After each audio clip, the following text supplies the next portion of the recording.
Gartenpiraten sind wir. Juhu! Das muss gefeiert werden. Nehmt! Unsere Freunde schnauzen gerne die farbigen Früchte. Gleich sind sie sich einstimmig einig, dass teure Früchte alleine zum Feiern nicht ganz reichen.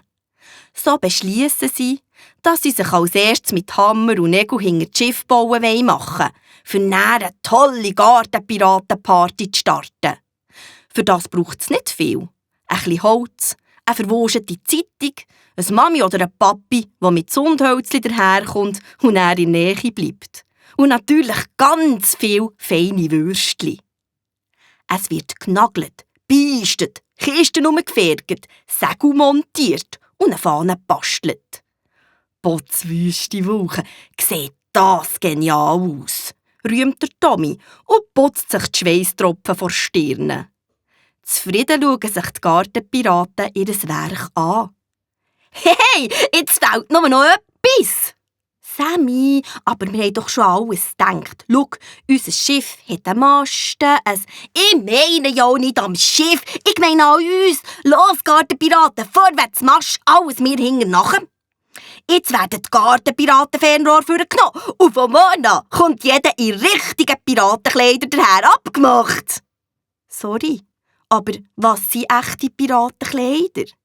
Denk alte Hosen, gestreifelte Shirts, Augenklappen, Tuch auf den Kopf und irgendetwas Cooles, das normal niemand anhat. Alles klar?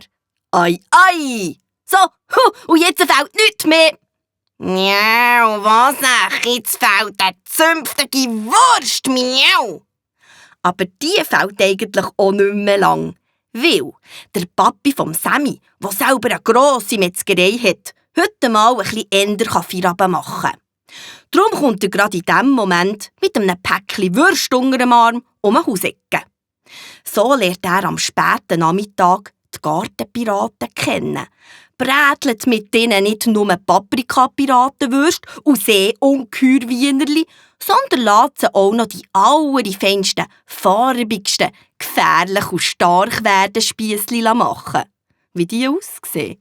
Grün und gelb und rot. Einfach ging grad mit dem Gemüse getroffen, das der jeweilige Gartenpirat am liebsten hat. Miau, ist die gut gsi, die Bellwurst. Miau. Wo die Bäuche voll sind und die Zeit da zum Heimgehen, schwören sich unsere 4 Gartenpiraten ewige Freundschaft und rufen: Wir sind die gefürchteten Gartenpiraten, die furchtlos in jedes Abenteuer starten. Passet auf und tut ja nicht frech. Sonst gibt's Ärger, ist dann euer Pech. Das Fakt. Also bis morgen, wenn wir uns dann wieder treffen. Tschüss, Gartenpiraten.